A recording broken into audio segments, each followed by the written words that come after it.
Okay, well, we can begin. And Govindanandini, she did have a Dandavat Govindanandini. Dandavat. And so Govindanandini did have a topic. Unless anybody has a burning question, then we can go to that.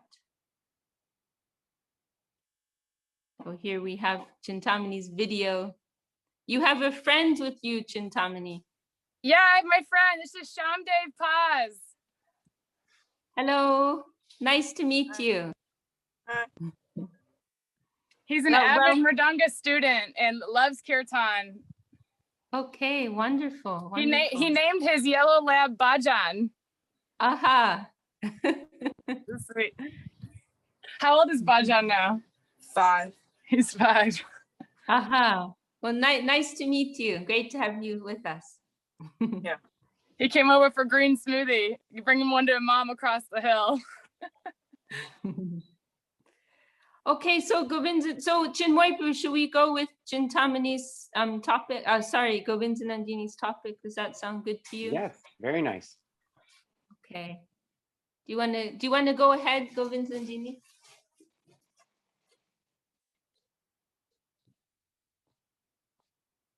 Do you want to? Well, one part is that Srila Sarasvati Thakur, he established the standards in temples. So at the same time, Srila Guru Maharaj wrote about him, Shitilita Vidhi-marga, Adaradesha Dani, Adaradesha, something like that. And now, if you could speak something about this, how everything began and proceeded from that point, how did it all begin? And we had recently the Ratha Yatra and also the pandas, like the pandas standards. I don't know if this mix with. I was thinking about this yesterday, hearing about some late classes on Ratha Yatra. The pandas standards and the pandas also, if it has something to do with the subject. If it doesn't, leave it aside.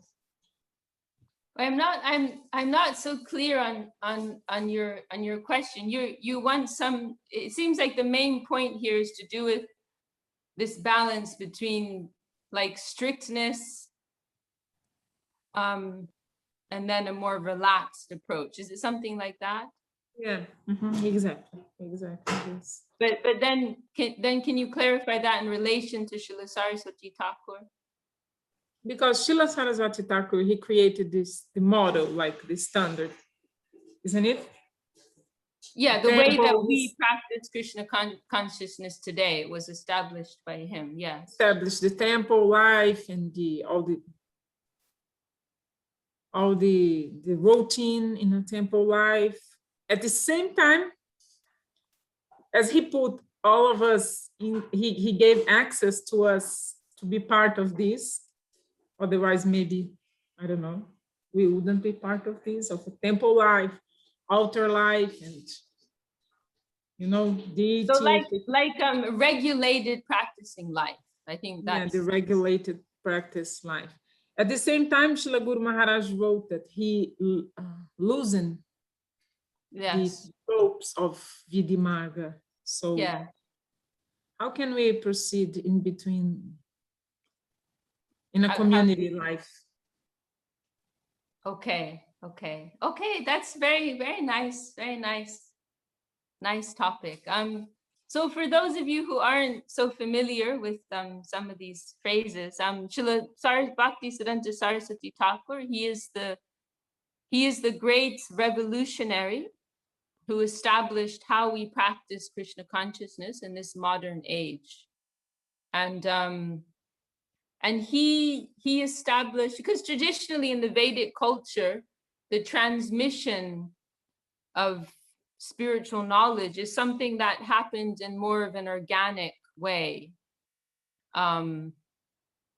Students, like this type of, like the way that our mission runs, like with our mission and others like ISKCON and others, we're like, it's kind of like we have a brand, like there's the name, and then there's like identified places which are representing that brand.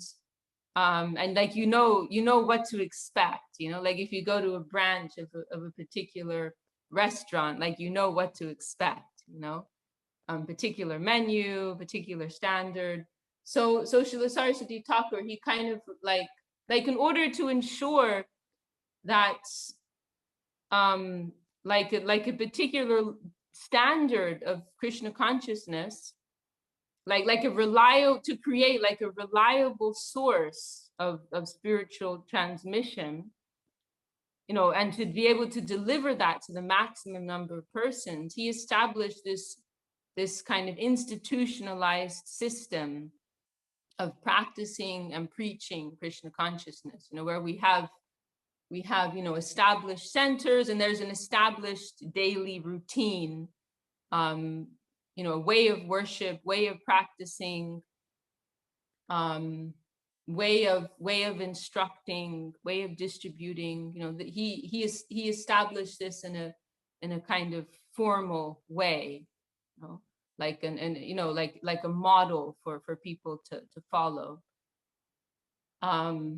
Whereas previously, like Suvasini, she grew up in a small town in South India, and like the way, like there was a temple in her town, and the style, there's like a temple with a deity, and it's not like there's like organized classes going on which are like systematically designed to instruct persons to grow in their spiritual life, but like there's a deity, and people are coming from outside in to serve the deity.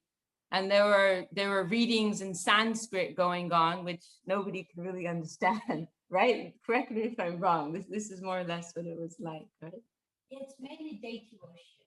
It's mainly the 3 times aarti, morning, afternoon. Wait. Can you talk more now? So it is just deity worship. It's mainly we have the morning and the morning program, it will be only the arati, mainly arati, and then the afternoon and the bhoga offerings will happen, and then afternoon and in the evening, Sandhya arati.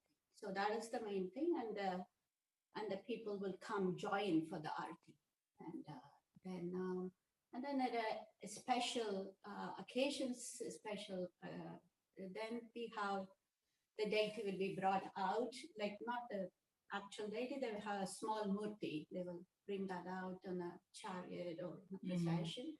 So this kind of thing on a special occasions. Right. Otherwise, it is just a normal. So like what Saraswati Thakur did, it was very different. Like he established a very like a systemized way of teaching persons Krishna consciousness, and in an environment where persons can come and they can join this whole system, this routine, and in a systematic way they can develop their understanding of what these teachings are, and there's this whole established way of like what books we read, how we worship the deities, what mantras we chant, like this like an element of a formulaic approach. So that that was something different. And as I said, he did that in order to efficiently, most efficiently give these teachings to the maximum number of persons. And actually the origin of Govindandini's question here is that we were discussing kind of the hazards. I'm sidetracking here, but we were discussing the hazards of institutional life. Spiritual institution. It's like an oxymoron, actually. They contradict each other. And the thing is, like Srila Saraswati Thakur, he knew that. He actually, like, he established this. He established 64 temples like this throughout India. but he also knew the hazards associated with it. And he actually wrote a very heavy article saying that any organized church of this kind, it will become a hothouse of all kinds of degradation, corruption, and like that, you know. So he knew the pitfalls, but he also saw the advantages, and he went with it anyway. So that was the discussion we were having a few days ago. And now out of this, Govindjanji has drawn out this point, which is very nice.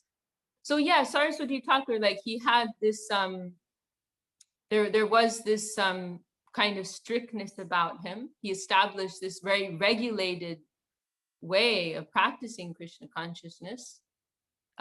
He could also be, you know, quite heavy. You know, Bhakti Siddhar Goswami Maharaj, he wrote this caption under a picture of Saraswati Thakur in one of our books, saying that he declared totalitarian war against Maya, illusion, and even all other existing conceptions of religion. You know, that's how strong Saraswati Thakur came out, like on the field to present the teachings of Krishna consciousness. And in stark contrast to his father and his guru, Bhaktivinoda Thakur. Bhaktivinoda Thakur is known for how accommodating he was. And he was extremely accommodating, and he would meet with all kinds of persons. But Saraswati Thakur was very firm and very strict in his approach. You know, there's that famous story where Bhaktivinoda Thakur was meeting with one so-called Babaji, and Saraswati Thakur, a 10-year-old boy, giving his dandavat to his father from 100-foot distance, because he doesn't even want to come near to this Babaji whose father was talking to. So like this is how strong Saraswati Thakur came out. So then Govindjanji is referencing this other interesting point, that there's another dimension to Srila Saraswati Thakur's nature. You know, there was also this sweetness and this softness within him. And there's one line in particular which she was quoting, saying how he slackens the practice of very strict rules and regulations. Shiti liti vidhi ragaraja videsha dani. That he, Shiti lita means like he slack, vidhi, the path of vidhi-marga. Vidhi refers to strict rules, regulations. And so Shiti liti, he slackens that. And the main point here is that Saraswati Thakur, he was emphasizing the essence of what Krishna consciousness is. Because in many cases, persons, they follow within like the world of Vedic religion and practice, many persons, they follow spiritual life in this very extremely strict and regulated way, but missing what the real point of it all is. You know, like the idea of following the rules for the sake of following the rules. Like the rules are there to promote a particular cause, right? The rules in and of themselves don't have any value, you know, but the purpose behind them, the cause that they are promoting, that's the real significance of them. And sometimes rules have to be changed or abandoned because they're not applicable in certain circumstances. So like we have this expression, right? Follow the spirit of the law, not the letter of the law. Because in some cases, if you follow the letter of the law, then you'll actually miss the real point behind the law in the first place. So sometimes you have to use your common sense and follow the spirit that is behind that law in the first place. So what happens with some persons like who like are in that category of following the rules in a very rigid way, is that they're actually focused on their own upliftment. You know, like they want to get the brownie points so that they can elevate themselves. They're not thinking about, they're not in a mentality of service. They're not in a mentality of dedication and giving. They're in a mentality of earning points for themselves so that they can become liberated, you know, so that they can become free from this world. So I'm probably speaking, this probably seems abstract to some of you, but I'll give you an example. So Ekadashi, it's a day when traditionally we fast from grains, right? Actually, according the point here that I'm coming to, according to scripture, it's a day when you're meant to do a complete fast. You know, persons who follow Ekadashi, according to the scripture, it's a day when you're meant to totally fast, even from water. Persons who very strictly follow, they won't even take water on Ekadashi. And but the mentality behind many of these persons is that they want to earn points for themselves. You know, if I follow this pious practice, then I'm going to earn some points for myself, and I'll become free from suffering. I'll become free from this world, etc. So there's no mentality of connecting with the center. There's no mentality of making a loving offering. It's about, you know, how can I elevate myself? So Saraswati Thakur, he actually adjusted the practice of Ekadashi, because he reasoned, you know, the real purpose of Ekadashi is to give it, really the real meaning behind Ekadashi, the real significance is that on that day, Krishna is more hungry for service. Krishna is in more need of service.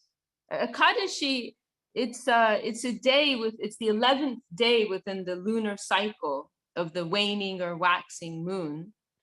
And because of the relationship between the moon and water, you know, the moon has influence over water. So you see how the moon affects the tides in the ocean, but it also affects the water in our own bodies. You know, our bodies are like 70% water, right? Something like that. So the moon has an effect on us also, because we are mostly water. And so it can have a stimulating effect. It can excite the mode of passion within us.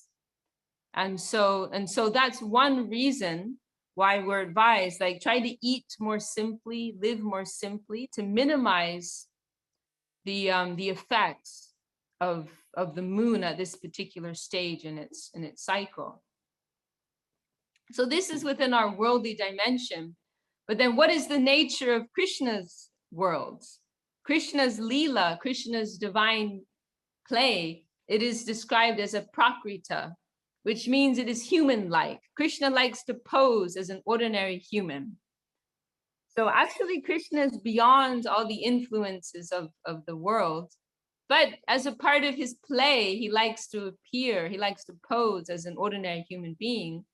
And as a part of that, he's also affected by the day of Ekadashi. So he's more hungry. He's more in need of enjoyment, of pleasure, passion, satisfaction on the day of Ekadashi. And so the idea of the devotees is that, oh, this day is an opportunity for us to give more energy to Krishna.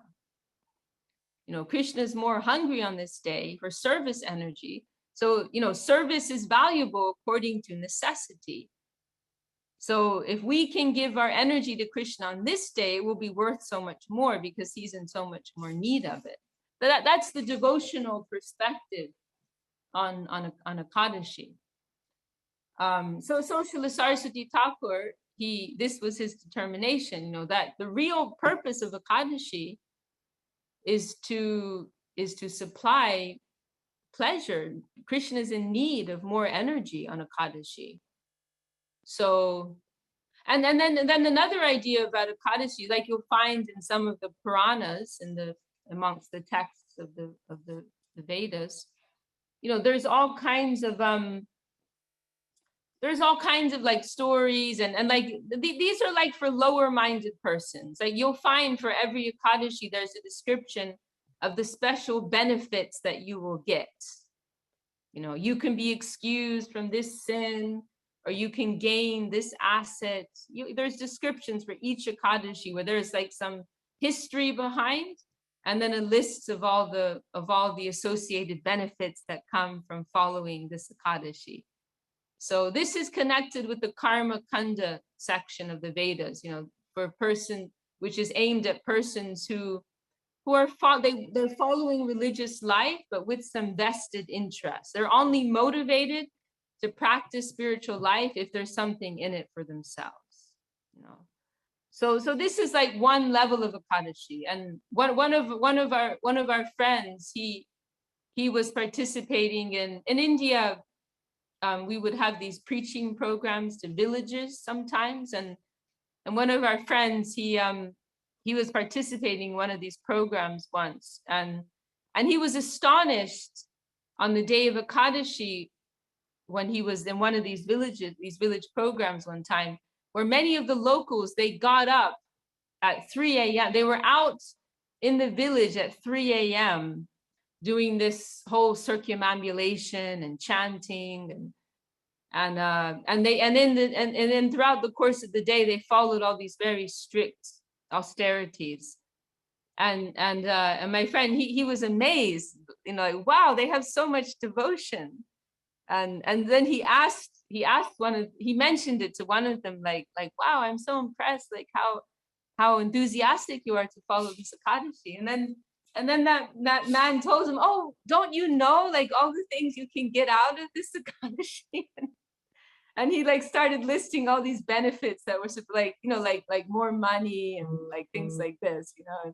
So it's like they're following these very strict practices, but they were thinking about their own material benefit. You know, there wasn't a real spiritual intention behind it. So like, you know, what's the real value of that? Like very strictly following something, but it's connected with your own selfish material desires, you know. So Saraswati Thakur, and you know, like persons, there are many different categories here. Some fall more into the category of material enjoyment. Others fall more into the category of seeking liberation. Like they want to cut their ties with this world. They want to become free from the karmic bondage of this world. And they want to achieve liberation. That's another category. But they're both ultimately two sides of the same coin. They're both based on our self-interest. They're not connecting with the interest of the whole. They're not identifying with our position within the whole. So Saraswati Thakur determined, like, what is the real purpose of Ekadashi? It's not just to follow rules, and it's not to gain some individual benefit for ourselves, but the real, like from a real devotional perspective, the real purpose of Ekadashi is to supply pleasure, satisfaction to Krishna.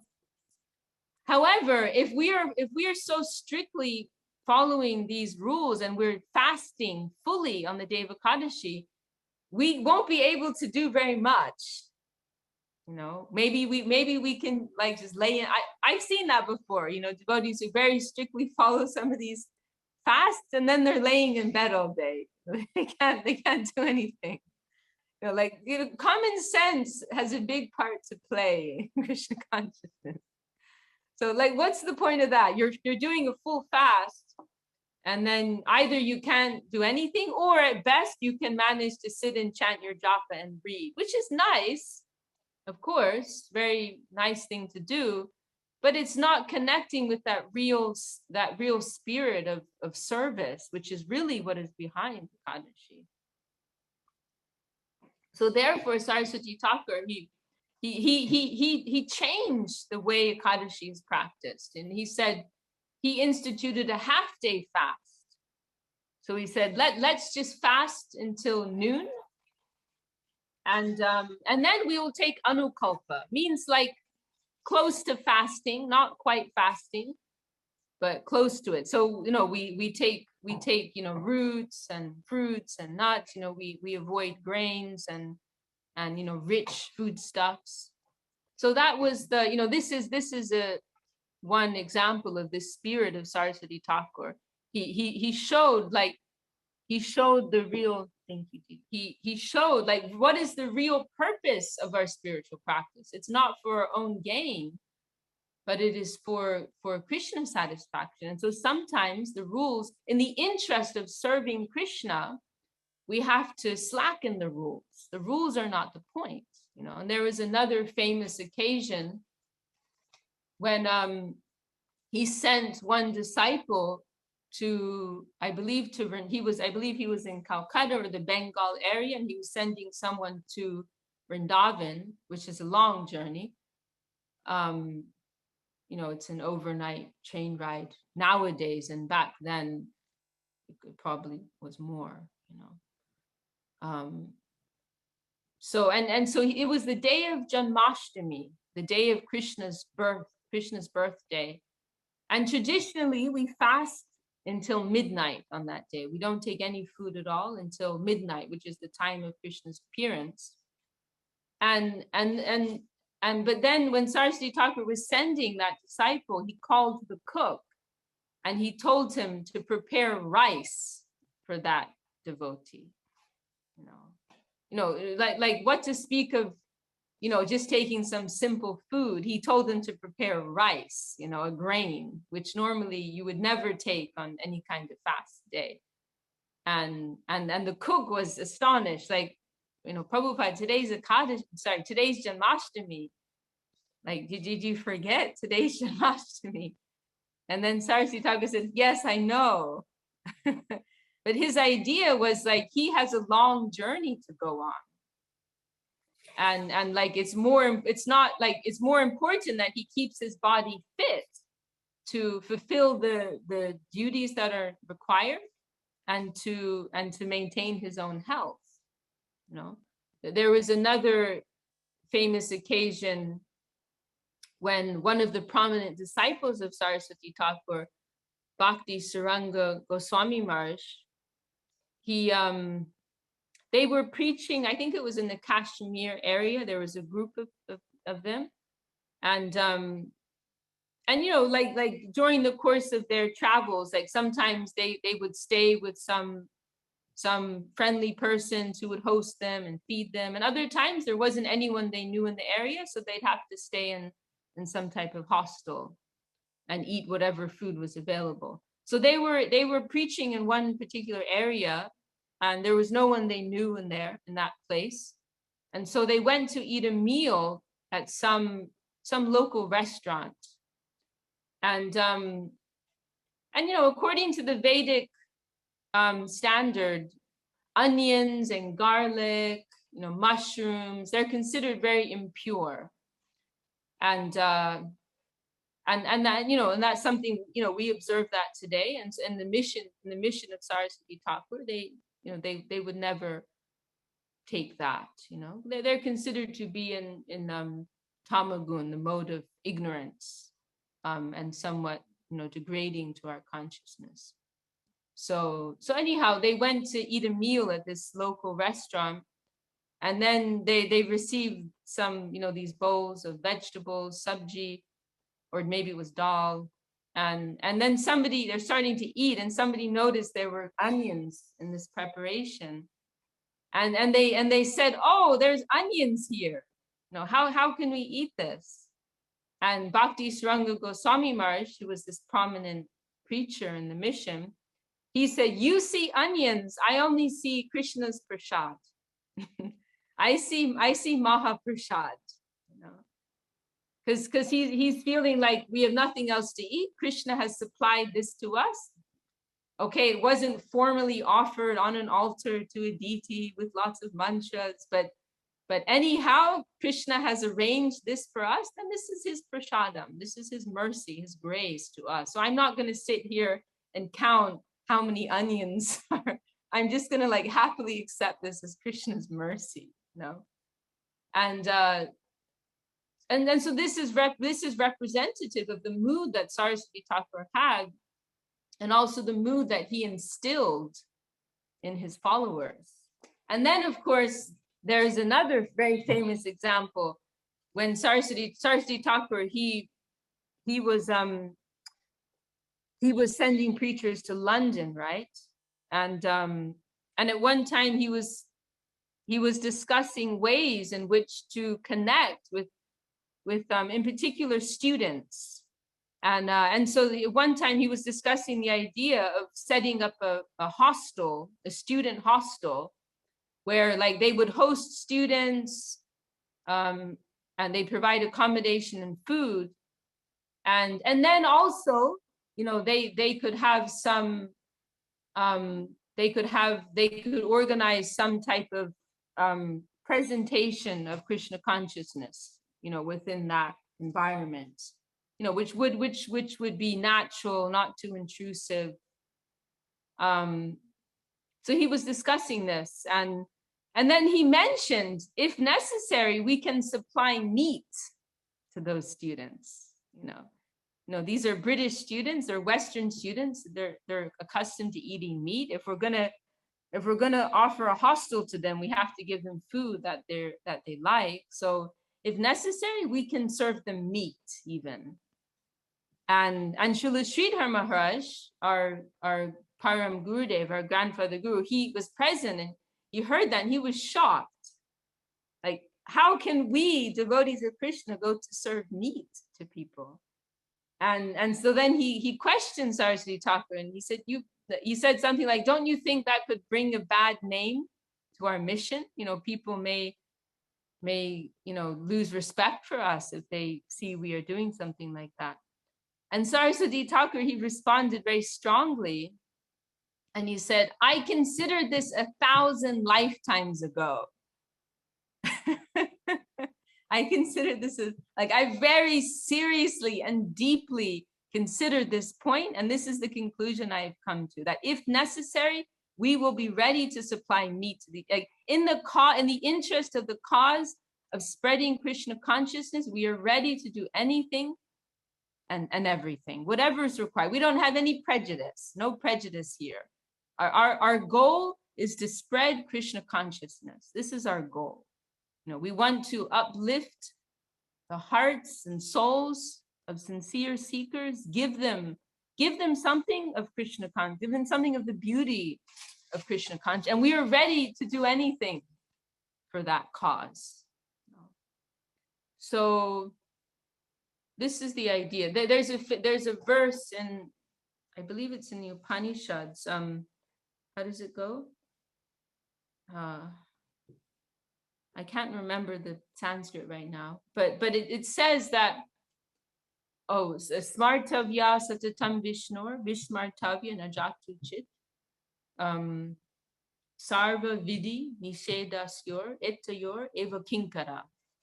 That all of the injunctions, as well as all of the prohibitions that are given in the scriptures, they only have two. They are the servants of these two principles: to satatam vishnu, smartavya satatam vishnor, to always remember Krishna and to never forget Krishna. To always remember Krishna and to never forget Krishna. All of the injunctions and prohibitions in the scriptures, they are servants of these two principles: to always remember and to never forget. So to get caught up with what these rules are, like to give all your focus to that, is to totally miss the point. The real point is to always remember and to never forget Krishna. And ultimately, we have to do whatever is supporting that. You know, the rules can change. No, the rules can change. They are servants of these higher principles. And this is something that's also mentioned in Upadeshamrita, right? Niyamagraha, you know, this caution is given. It has a double meaning, you know, to be either too attached to the rules and also to be too relaxed about the rules. They are both considered a fault. You know, we have to see the rules for what they are, and we have to use them in the service of higher principles of Krishna consciousness. So I feel like that's how we can understand, you know, this expression, Saraswati Thakur and his mood in preaching, that where it is supporting our spiritual life, we will follow things in a strict and regulated way. And if it but on the other hand, if leaving these things aside, if adopting more of a relaxed approach to certain rules is better serving Krishna consciousness, then we will do that. Because it's not about one or the other. It's not about following rules, and it's not about not following rules. It's about Krishna consciousness. That's the idea. So therefore, we may see different moods exhibited by our gurus, but the principle behind those different moods is the same. It's the same thing. It may be expressed in different ways, but it's the same principle behind it. And that verse is very beautiful, actually. The full verse. Nikila Bhuvana Maya, China Vichina Karchi, Vibhuda Bahula Mrigya Mukti Mahantadachi, Chiti Liti Vidhi Ragaraja Videsha Dani, Vilasatu Hridi Nityam Bhakti Siddhanta Vai. Very, very beautiful verse. Srila Sridhar Maharaj, he made some comments like that, this is a pranam mantra. It is a prayer to Saraswati Thakur. And Srila Sridhar Maharaj, she made some comment like if my Guru Maharaj could see this verse, he would say that I've captured him in a cage of poetry, like a Royal Bengal tiger. I've captured him in a cage of poetry, like a Royal Bengal tiger. He made some comment like that, because this is one of the things that is so, that I always find very astonishing about Srila Sridhar Maharaj, that he writes these shlokas, which are like short, but there's so much contained within them. So this verse, it's a short verse, it's only 4 lines, but so the first Nikila Bhuvana Maya China Vichina Karchi means that he slashed to pieces the whole world of illusion. So the plane of exploitation, material attachment, desire, and all of this. China Vichina Kar means he slashed it to pieces. And then what's the next line? Nikila Bhuvana China Vichina Karchi, Bahura Bahula Mrigya Mukti Mahanja. And he put an end to the mad search of the scholars after liberation. So these are like the 2 main camps that we'll find in the world. There's the camp standing for material enjoyment, and then there's the camp standing for renunciation, liberation. So he slashed to pieces the plane of enjoyment, exploitation, and he put an end to the search of the scholarly class seeking after liberation. And then the third step, third work, if you will, of Saraswati Thakur, Shiti Liti Vidhi, because then another issue is that within the plane of devotion, there's bhukti, there's mukti, enjoyment, renunciation, and then there's also bhakti, devotion. But within the plane of bhakti, there are also two camps there. There's the camp of vidhi, means the persons who are very strictly attached to following the rules of the scriptures. And then there's the camp of rag, which means like natural attraction, attachment. So sometimes often rendered as spontaneous devotion, regulated, scripturally based devotion, and spontaneous, natural devotion. So vidhi, you'll hear these expressions, vidhi-marga and raga-marga.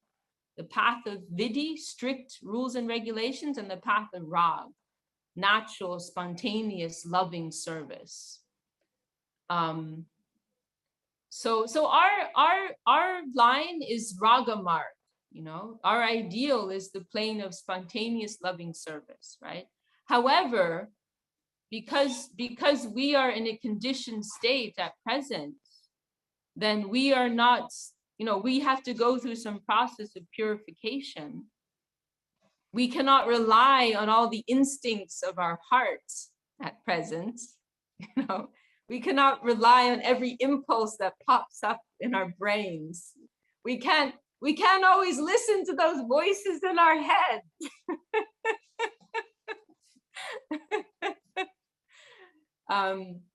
So therefore we incorporate some elements of vidhi-marga in our practice. We incorporate some degree of regulated practicing life because we can't fully trust our own hearts at present. But once we are in a purified state, then our line, it's all ragamarg. Vrindavan is all based on the mood of ragamarg, natural loving service. Whereas if you go to Vaikuntha, there's more of a mood of vidhi-marga there, in the sense that there's consciousness that Vishnu is God, and we bow to him and we keep some distance. So there's something of a, maybe fear is too strong of a word, but let's say awe and reverence and distance, somewhat of a remote relationship, which is very different from the mood of Vrindavan. They don't know Krishna's God, they just love him. And he's so charming and attractive. It's all based on natural, automatic love. So that's our ideal, but in our present stage, we incorporate some elements of vidhi-marga to keep us on track, and so that we don't get confused within ourselves about what is what. So then Shiti Liti Vidhi, Saraswati Thakur, he loosens this path of vidhi, of strict adherence to rules and regulations. And he gave the wealth of Radha's Lord, Krishna, in Vrindavan. And then the last line is very beautiful. Vilasatu Hridi Nityam Bhakti Siddhanta Vani. May that divine message of devotion, may it play within your heart eternally.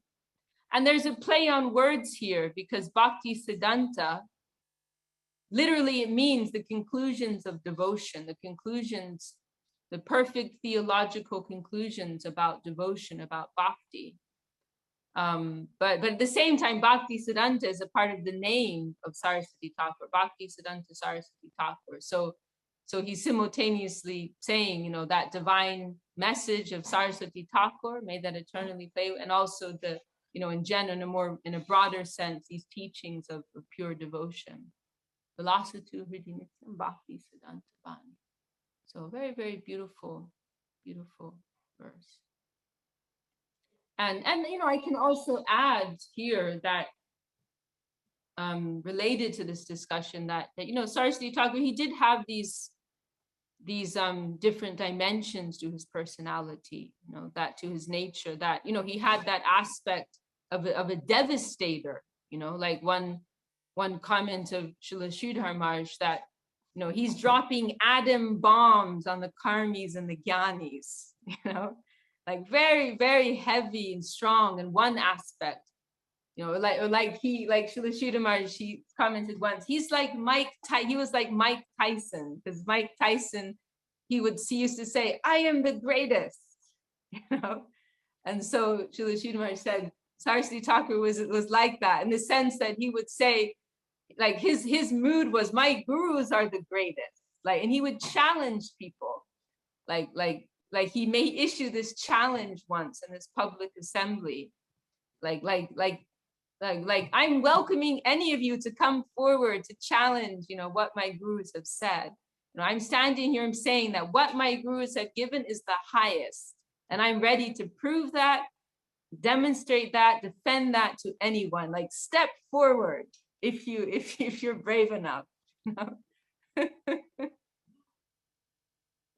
So he had that aspect to his personality, but then he also had, in his more intimate relationships with those who were a part of his family, who had been accepted in a loving way in this line, he had, very soft-hearted and sweet, dealings with them. There's a beautiful line in Srila Sridhar Maharaj's composition, Prabhupada Padmastavaka, Janakadita Vatsala Snigdha Padam, more affectionate than a father. You know, that was his nature, more affectionate than a father. So, and then this is also the nature of great souls, you know. There's a comment in Chaitanya Charitamrita how great souls, they can be as hard as a thunderbolt and they can be as soft as a rose. You know? So that's another thing. Does that answer your question, Govindamanji? Well, then I can also add that, like in terms of how does this all translate into the here and now and how we're practicing, like keeping our eyes on the essence. No, keeping our eyes on the essence. You know, that ultimately it's not about, you know, following particular regulations or, you know, but you know, it's the intrinsic mood that we're cultivating, which is more important. The overall mood, you know, like unfortunately sometimes with devotees, and I think this is something that grows with us just with maturity and time in Krishna consciousness, that devotees, they can sometimes get into conflict with one another because they feel the other one isn't properly observing something. They're not doing something properly, right? You're doing it this way and not that way. And Gurudev said this, you know, and Guru Maharaj said this, and Prabhupada said that, you know. I can show you the recording right here, and you're doing it wrong, you know, and all kinds of conflict comes out of that. And you know, we can forget what's more important, you know, what's, you know, above and beyond all of this is the necessity of maintaining good relationships with the devotees, you know, and practicing humility, tolerance, and respect, and learning how to reciprocate in an affectionate and in a compassionate way. You know, we get like that, you know, that expression, losing the forest for the trees. Like, we get caught up with these tiny little, like, microscopic issues. We forget the bigger picture. Like, what is it that we're really trying to do here, like in a broader sense? You know, that gets forgotten. So, you know, Yes, like one. Sorry, go ahead.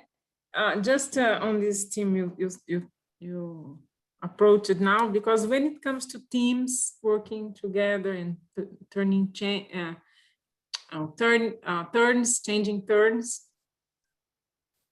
turns, is it right? Taking turns, yeah, with the service. I see that, for example, I have more facility with some kind of rules. I don't see that one person is able of following all the rules, but then I want to impose what I can do easily on others. But sometimes it's easy for me, but not that easy to other person for some reason. So that's when confusion arises, because I can do it easily. So why aren't you doing it easily? You're saying like a lack of empathy, a lack of understanding. Yeah, but I don't do 100%. Nobody, I don't know. Maybe I'm wrong. This is a problematic.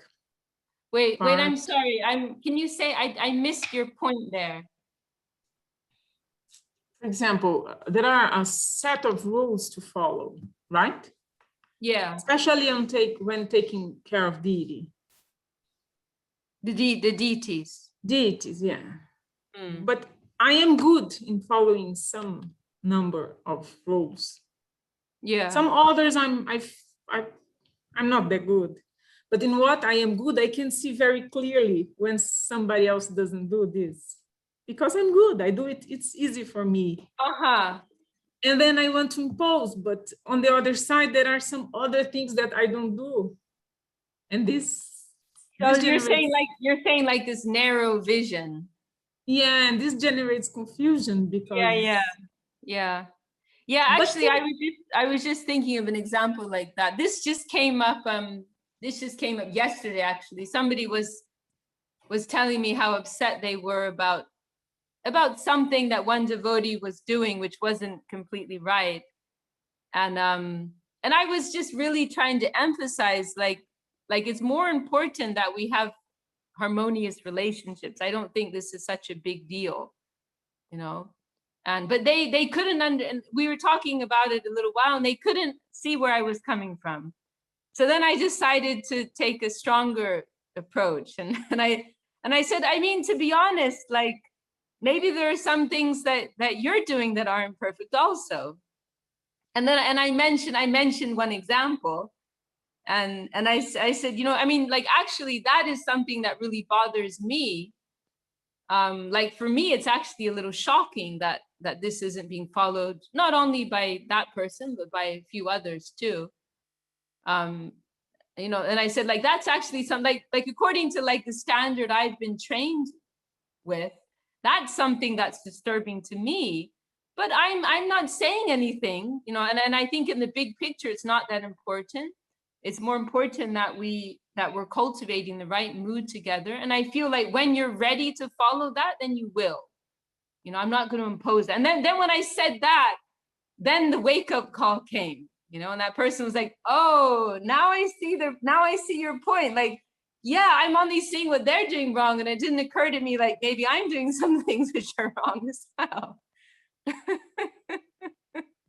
So yeah, that is very true. We have this very finite vision, and where we can see what others are doing wrong very well, but we can't always see what we're doing wrong. So yes. I also heard from Swarnangi, I believe, that Gurudev, he gave that answer once to someone who was asking, like, how can we develop appreciation for devotees that we don't have any appreciation for it? And Gurudev, he gave this answer once by understanding what is our own fault. You know, like when we like scrutinize ourselves and we realize, oh, we're not perfect, then that automatically makes us more sympathetic to the faults of others. You know, when we're considering, you know, oh, I made a mistake too, I didn't think about that, then I should be more lenient on this other person who's making a mistake. You know, it kind of broadens our consciousness. Yeah. Is that the idea that you were mentioning there?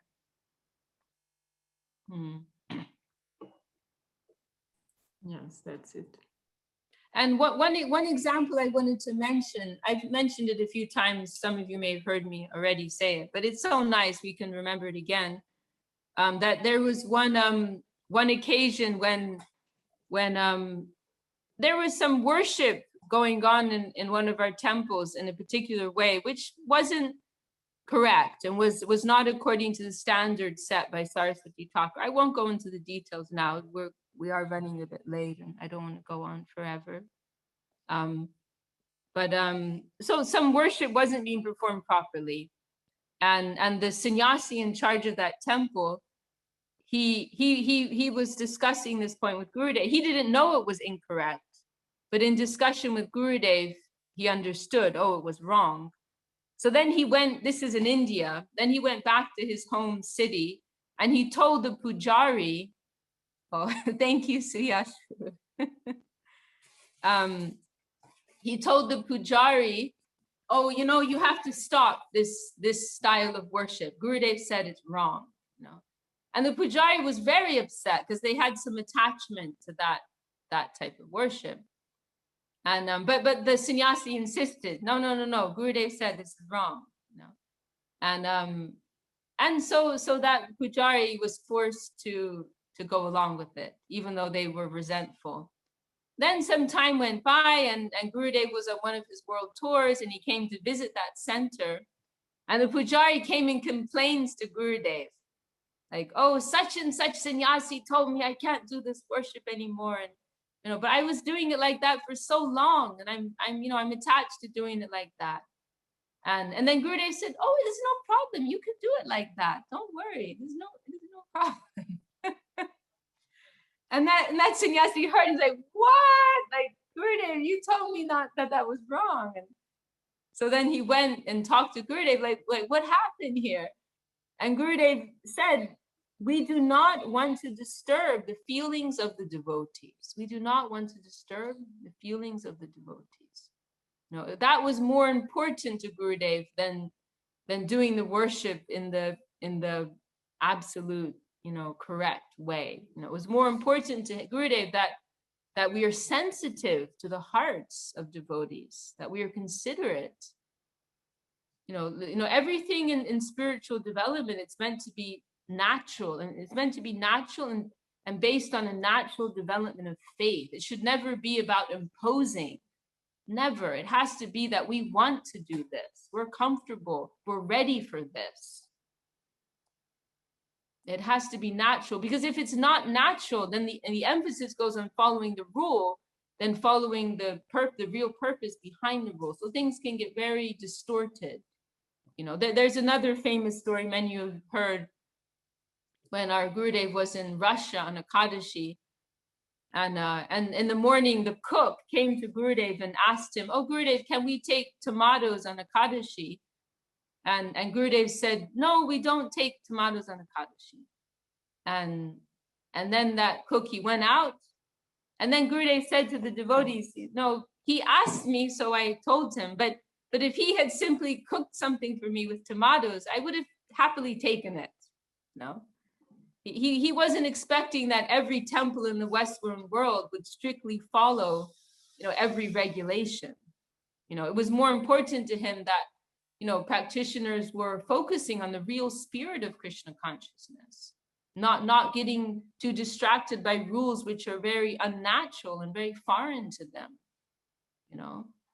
But focus on what is the real spirit of Ekadashi, trying to render more service, trying to give yourself more in your devotional practice, like the more essential elements, the general principle of simple living and high thinking, like focus on that and don't worry about all these little details and all this fine print and, all these, footnotes and clauses, and like, that's not what this is about. Let's try to connect with the broader spirit of what this is. So, yeah. So I think that's how we can adjust, this, what may appear apparently to be contradictory, in the moods of our gurus. It may apparently appear that way, but the foundation is coming from the same place, Okay. Does anyone else want to add anything to that, or have another question, or should we stop? Oh, we have Krishna Mohini Didi joining us from Spain. Very exciting. Dandavat. Dandavat, Vishakha Didi, Dandavat. Mohini. Good Krishna, to see you, Didi. What did you say? Good to see you. Very, very, very good to see you too. Krishna Mohini, she's a veteran in our mission. She's been practicing since before I was born, I think. And she also brought her two beautiful sisters, Saraswati and Ishanuga, to our mission, who are both very, very valuable servitors. So, and Krishna Mohini's given us beautiful children, and also grandchildren.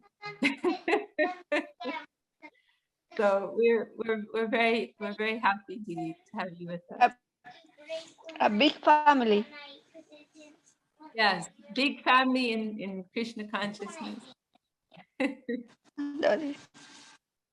And also Suyash Prabhu has joined us from Mauritius, and Narayani is here from California, and Nanga Krishna tuning in from Tijuana. Very, very happy to have you all with us, giving us your good company. I have a question, Didi. Yes, Prabhu. I And don't know if anybody needs to leave, please feel free to leave. No, I heard that Ashram Maharaj, he gave a class the other day, and he set a timer 45 minutes. Because he said he didn't want the class to drag on too long. So now I'm feeling guilty. Maybe my classes are going on too long. But anyway, if Didi, I could say, needs- Didi, I could just say on Saturday, Janardhan Maharaj does a Zoom meeting that goes on 3 hours. So this is no problem. Okay, I'll be in between the 45 minutes and the 3 hours, somewhere in the middle. But if anybody needs to leave, please don't feel pressured. You have to stay to the end. So please, Suyash Prabhu, please. Actually, I would ask the question, if it will take too much time, then you can reply it on another session maybe. Actually, it concerns like what we were talking. For example, if we see devotees like developing moods that are not related to the principles, not really principles, but like they're developing like moods of sahaja, or discussing about the intimate leelas of Krishna and the gopis. So sometimes we can see those devotees doing that, and they continue doing that, and eventually they start developing that type of mood of enjoying those pastimes of Krishna instead of focusing about service, should we stop them, or should we let them? Or like you were saying, like we should not really like force devotees to do things and not do things. So how if there are things that we should actually like not accept at all, or should we tell them, or if not, then how should we try to have them, not developing that mood and go deeper to that mood? Because I also think that if it is our duties to preach the right concept, the right philosophy, when we see people practicing like diverging from that philosophy, it is, and we stay idle and let it go, it is not so right. I mean, I don't know, I mean, how you would say it is. So how, if we should like try to stop them or bring them back, how could we do that if we have to? Is this? I mean, I'm sorry. I find this a little alarming, actually. You're hearing this in our temple. You're observing this within one of our temples. Not necessarily.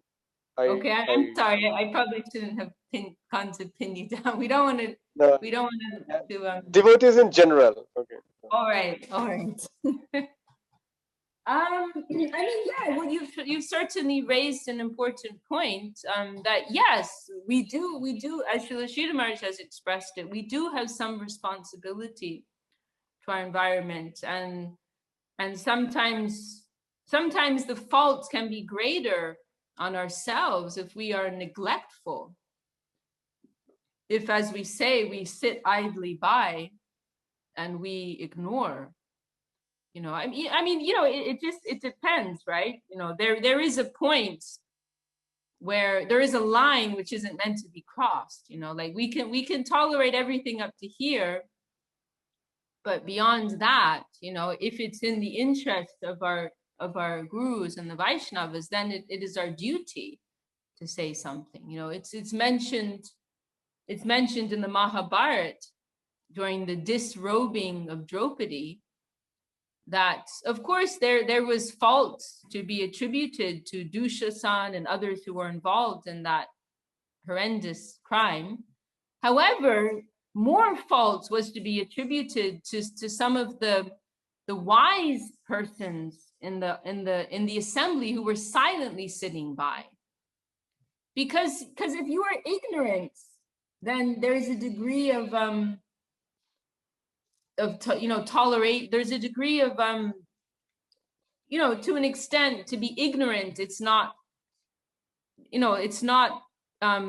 you know, it's like if you're trying somebody for a crime, if they're mad, then there's less fault to be attributed to them, right?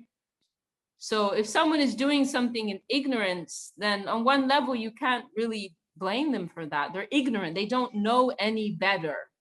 You know, it's like if a child is doing something very stupid, on one level, you can't really blame the child. They just don't know better than that.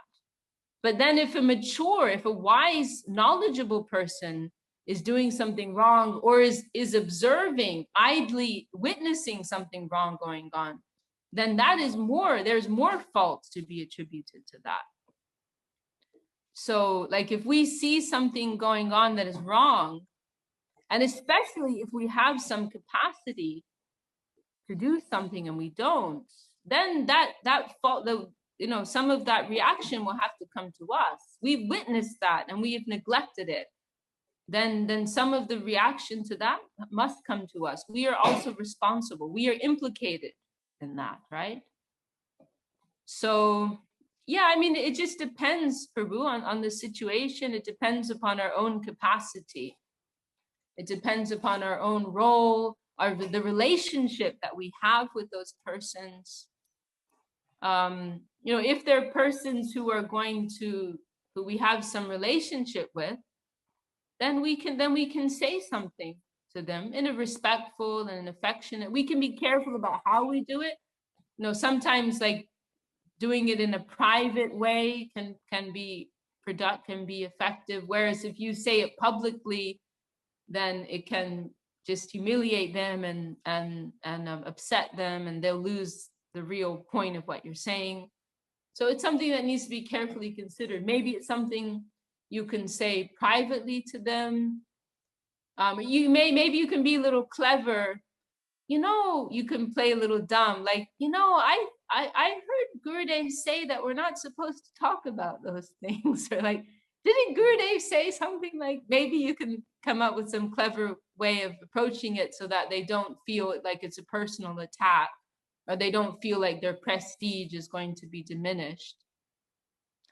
Otherwise, you could bring it to the attention of somebody who is in a position to say something. You could, that's another way. Oh, did I lose? Am I still here? Oh, You turned off your video. okay. Okay. All right, I'm back. Yeah. So that's another thing, we can bring it to the attention of someone who is qualified. Alert them to this. Yeah, I mean, if it's really bad, then you may just have to leave that kind of association. There's this famous story of Saraswati Thakur when he was in Vrindavan, and someone spoke disrespectfully about Raghunath Das Goswami, and Saraswati Thakur started fasting as a result of that, and everyone in his group also started to fast, and he said, until there's some until this has been addressed, we won't eat anything, And then eventually that situation was resolved, and that person came to understand their offense and they apologized. But somebody asked Saraswati Thakur, like, this man, he's just an ignorant man. Like, why did you pay so much attention to him? Why did you care so much that he was saying something stupid? And Saraswati Thakur said, like, I'm in this position of an acharya. I have the duty to defend the dignity of my gurus. And he made some comment like, why am I riding in a motor car in Vrindavan? Like he's coming in this kind of grand way in order to represent the dignity of his gurus, like Rup, Sanatan, Raghunath. So like, he said, I have the duty to address situations like this, to defend the position of my gurus. But then he added, but if I had been an ordinary Babaji, you know, just quietly practicing my spiritual life in a, you know, in an individual way, then I would have just left the area so I didn't have to hear such things, you know. So you know, we can draw from that, you know, our the way that we address situations, it depends on our role and our capacity. You know, our role, position, our duty, our relationship with those persons. You know, every situation is different, so we have to consider all of these things, you know. And yeah, I mean, if there is, if you're not sure, and if you're not sure about how to deal with the situation, then I would say, you know, talk one-on-one with someone who you trust to get some insight into what might be the best way to deal with this particular situation. But anyway, I mean, the main point that you made there is 100% true. You know, there are cases where we cannot just sit by it quietly, and you know, we have some responsibility to say or do something. But you know, we do have to develop some perspective and understand. I mean, the example you gave is definitely very concerning, but sometimes, you know, we can become overly concerned about more minor things. You know, we have to develop some perspective as to what we can let slide, what's not so essential, and what is more essential, and what we should not tolerate. You know, we have to develop that kind of discrimination. But the example you gave is certainly very valid. That is, you know, things which are concerning, like the very like you know, which are involving the essence of what we're practicing, which are involving the conception that we're or the ideal that we're cultivating, which are like directly opposing. I mean, like the example you gave is very serious, actually. You know, I mean, that's something, like in the words of Srila Sridhar Maharaj, Srila Bhakti Siddhanta Saraswati Thakur, he shed so many gallons of blood to demonstrate what Krishna consciousness is not, you know, and that point that you mentioned, like approaching the higher Leela, that is a point which they were particularly intolerant about,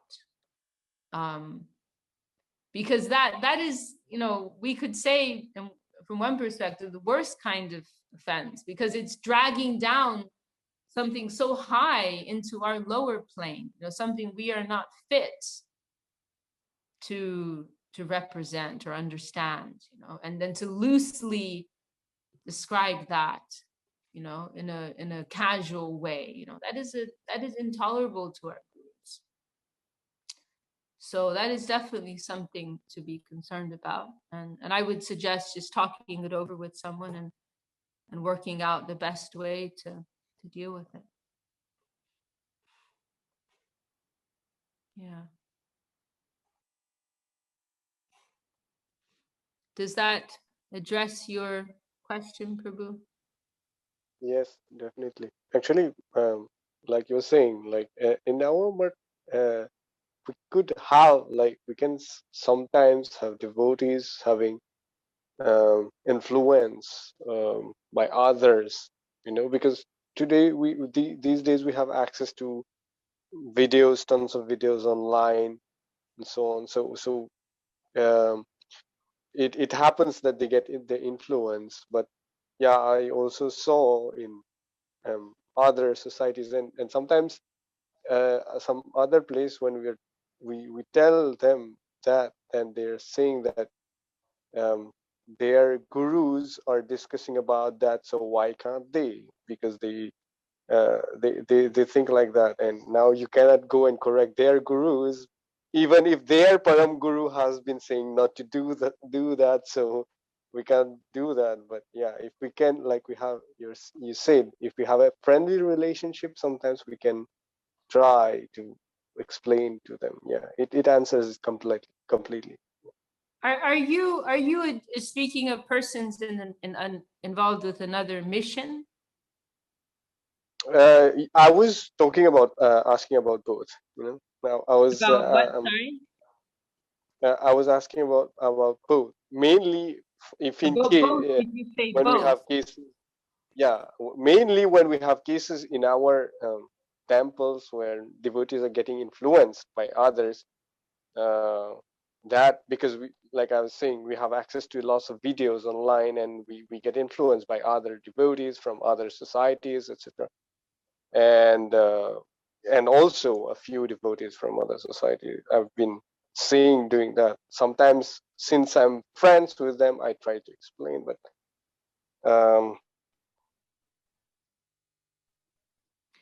Okay. I mean, first of all, if it's in, yeah, if it, but like oh, as I'm saying, like there. I think your connection is breaking up there. Yeah, yeah. You know, if this is something involving other missions, I wouldn't worry about that. You know, we cannot save the whole world. You know, and you know, we are focused on our own family, and many things will go on in many places, and you know, we cannot worry about that. But you know, involving what's our immediate concern is, you know, what's going on within our own family and our own community. That is something to be concerned about. Okay, Varun, thanks for joining. See you soon. And then also, like, if you have tried and they're not they're not listening, then you know, you may just have to let go. You know, if they're not, if you have tried and they're not receptive. But if it's like they are, if they're discussing this in such a way that they are influencing others in the mission, then that becomes more serious. You know, like if they're in a position to be an example to others, and then others are also following that, then that's more. If it's something they're privately discussing amongst themselves, and you've tried to say something and they won't listen, then I would just let it go. You know, like, they ultimately, we all have to choose our own path. But if they're doing it in such a way, like in some type of public sphere, then that is concerning. You know, then you should, if you can't talk to them yourself, then you should alert somebody in a position of authority, for sure. Absolutely. Yeah. Okay, well, maybe we'll stop there for today. And Prabhu, you know, I'm happy to speak one-on-one with you if you like. You just send me a message. We can set up a time. We can, if you want to discuss it further.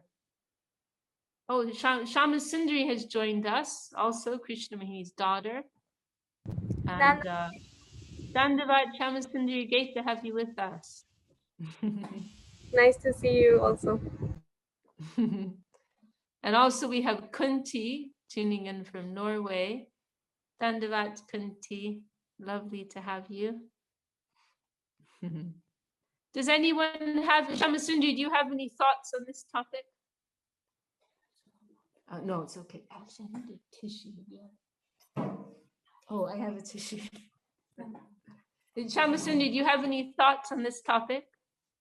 Which topic, Didi? I'm sorry I joined a little bit late. Oh, okay. No, it's okay. Don't worry. We're just discussing this issue of when we see devotees going into the wrong focus of Krishna consciousness, but it's an elaborate discussion. So, okay, well, maybe we'll close for today, unless anyone has anything final they want to add, and we can continue next week. I wanted to ask a little question. It's probably unrelated to what you've been talking about, but I was wondering about Sriman Mahaprabhu's sannyas guru. Was it Keshava Bharati, I think? Yeah. That we know that he told Mahaprabhu his instruction to him was to chant, the holy name. That was it. And he told them, don't read any scriptures, you know, don't do anything else, just chant. And so I was wondering, because they say that his sannyas is from the, like, another kind of sampradaya. Is it like Mayavad? Like, yes, right?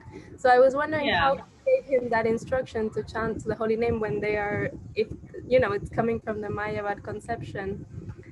They're thinking that the Lord is one. I don't know how did he give him that instruction to just chant?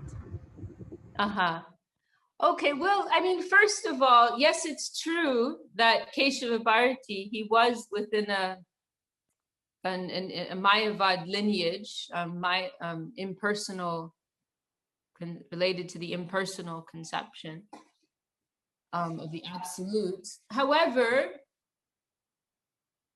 I don't know if we know if he was already, you know, coming to Vaishnavism, or if he was influenced by Mahaprabhu. But I don't know if we have like a clear answer to that. But in any case, the transaction that took place between him and Mahaprabhu was completely based on devotion, you know. So I mean that's one point, you know, that Keshava Bharati was not connecting Mahaprabhu to an impersonal line. It was not like that, you know, that and also it could be argued that Mahaprabhu actually initiated him because because Mahaprabhu had a dream the night before when he heard the sannyas mantra, and so he whispered it in the ear of Keshava Bharati, is this the mantra you're going to give me? So it could be argued that actually Mahaprabhu initiated him. So that's one thing. But more to the point of your question, that statement of Mahaprabhu, in the context in which it appears, I don't feel like it's meant to be taken literally. You know, it's more of like a, you know, there are several occasions. It's like in the line of mercy, mercy over justice. You know, I'm using these terms in a very broad sense. Like what I mean is like when the truth is adjusted a little bit for the cause of love and mercy. So like for example, you know, and this is something Vaishnavas do. Hello, Subhadra. This is something that Vaishnavas do. They will sometimes twist things around to make others look better and themselves look worse. Vaishnavas have this tendency. They like to glorify others, make others look better, and they like to put themselves in a more humble position. So like for an example, when Mahaprabhu meets with Ramananda Rai, then Mahaprabhu tells him, oh, I was a Mayavadi sannyasi, and Sarvabhauma, he was so merciful to me. He told me to come and meet you so you can purify me, right? When actually it was the other way around. Sarvabhauma was the Mayavadi and Mahaprabhu purified his heart, right? That was actually what, but Mahaprabhu just totally twisted that around and said, I was the Mayavadi. Sarvabhauma, he wanted to help me out, so he told me to get your association, right? So Vaishnavas do this, they have these kinds of exchanges, you know, where they're not telling the literal truth, because love and mercy is a higher principle than raw truth. So in the case of that exchange,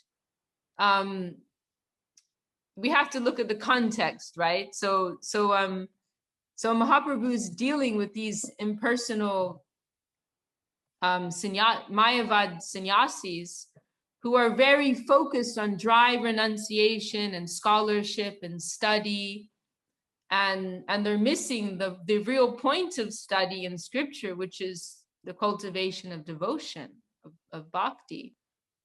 So Mahaprabhu is actually extremely clever in how he approaches them.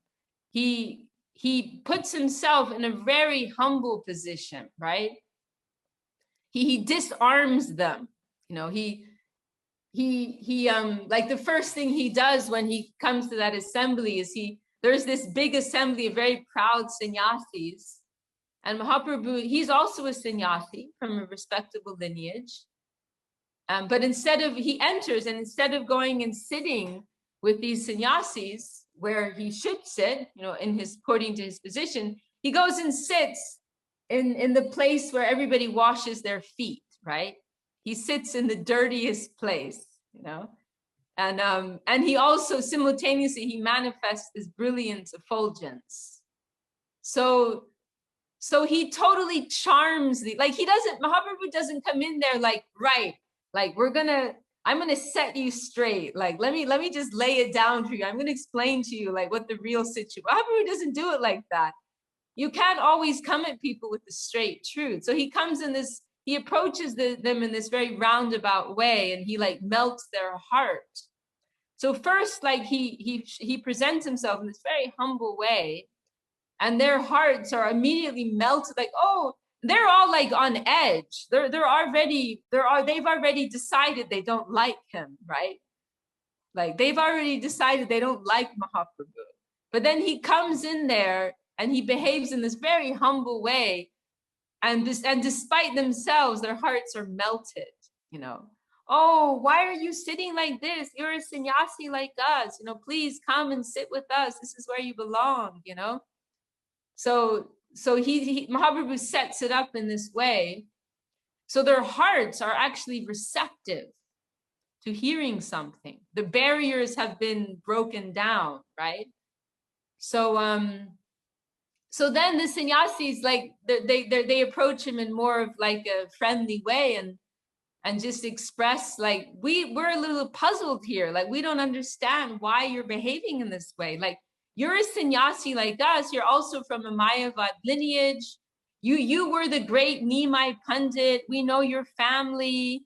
You come from a very respectable background. Like, we don't understand why you're behaving like this, chanting and dancing in this very sentimental way in the streets, jumping and rolling on the ground and crying. Like, this is not proper behavior for a sannyasi. Why are you behaving like we honestly, we genuinely cannot understand. There's a very charming talk of Srila Sridhar Maharaj where he's describing this, and it's so heart touching the way he describes this scenario. And it's also, of course, in Chaitanya Charitamrita.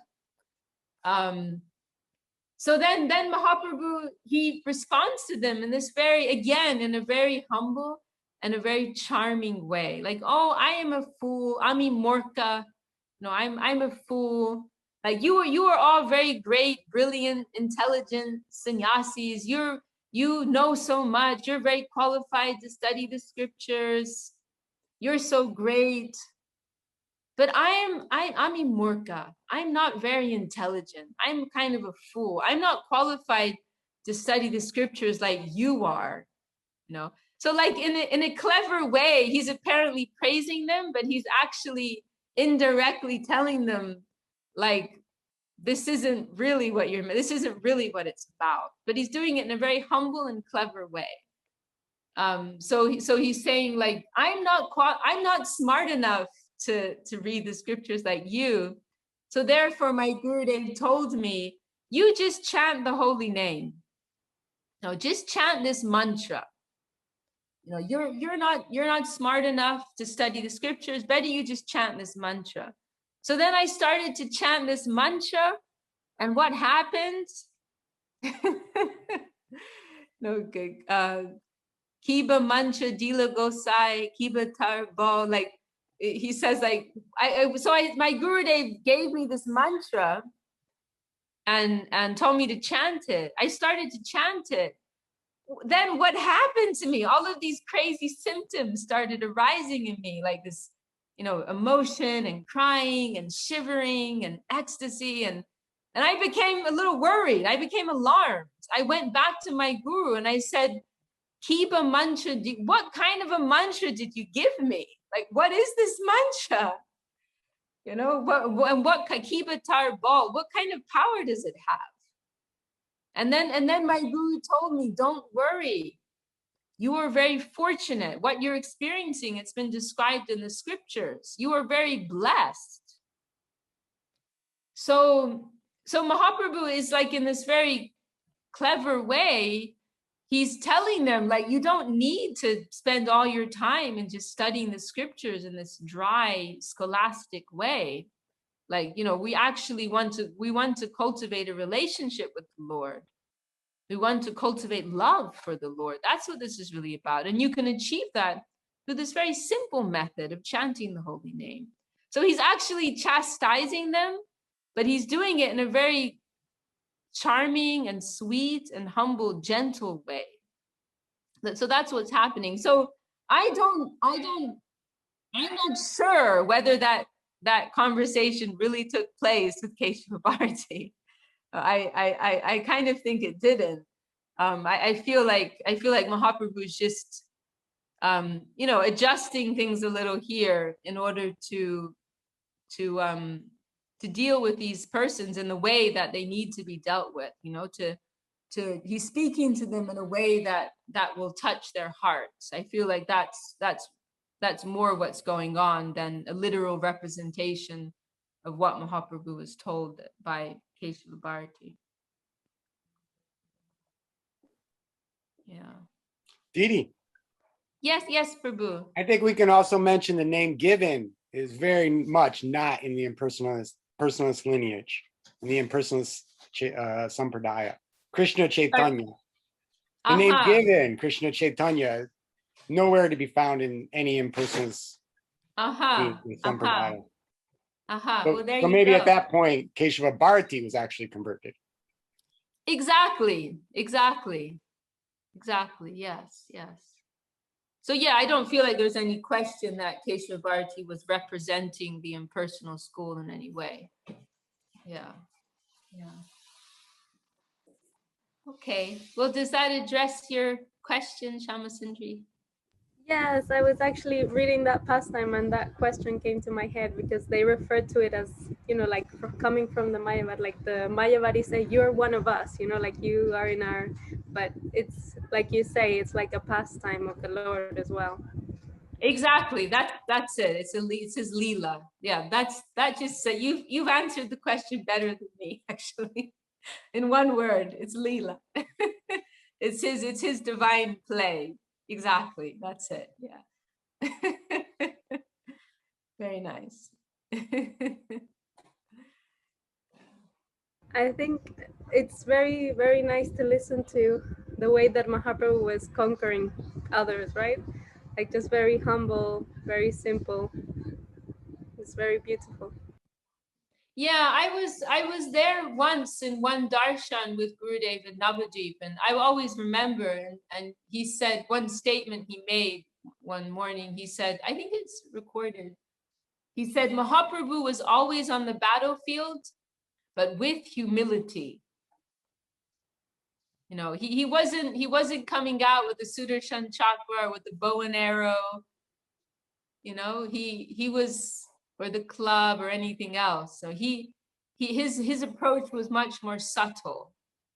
You know, there's one commentary on this, you know, this famous verse in Bhagavatam describing Mahaprabhu, Krishna Varnam Tisa Krishnam, mentioning how the Lord comes with in this, you know, this golden form of Mahaprabhu. It's indirectly referring to, and mentions how he comes with his associates and his weapons.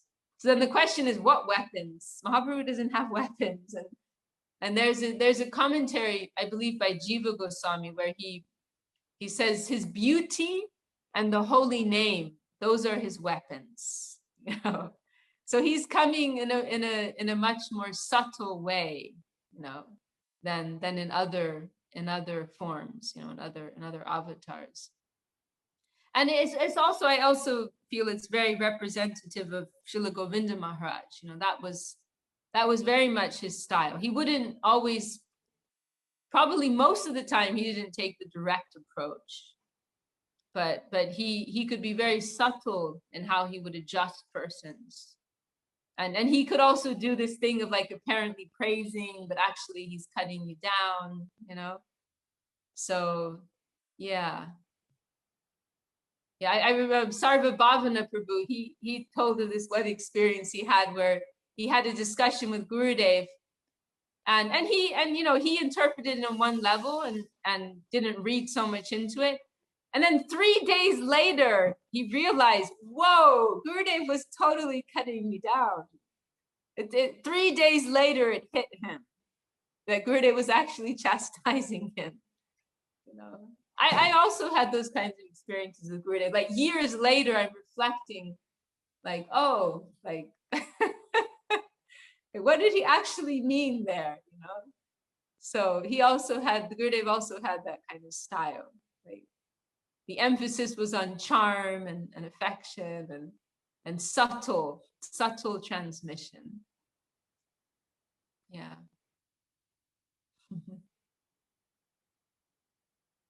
Okay, well, very, very nice topic from Shamasundari. Anything else, or should we close there for today? No. All right. Well, this has been a really lively meeting, and we look forward to next week. Didi, we're all grateful that you can be with us. Oh. It's a blessing. Oh, the blessing for me, Prabhu. And Jai to all the devotees in Ireland. Hare Krishna. Hare Krishna. Yeah, so I'm quarantining here with Suvasati Didi till Friday, and then we'll have a program Saturday, and then Sunday we'll go to Limerick, and maybe I think Shane and Vijay, they're still here. Yeah, so we'll see you on Sunday there. Yeah. So I think we have program at 2 o'clock. So whatever is like, whatever time is yours, it's up to you, whatever suits you. Oh no, I mean, we'll be there whenever you tell us to be there for the. So like we have normally Sunday program at 2 o'clock. So 2 o'clock. All right, yeah. We'll be there for 2 o'clock. But if it's not possible or whatever, it's just we can adjust it accordingly. Okay. All right. So Dandavat Pranams, our gratitude to Chinmoy Prabhu for always hosting this, and to all of you for giving us your good company. Jai Srila Bhakti Sundar Govinda Dev Goswami Maharaj ki Jai, Vaishnava Vrinda ki Jai, Shri Hari Nam Sankirtan Jai, Jai Gaur Premanand. Jai Vishakha Devi Dasi ki Jai.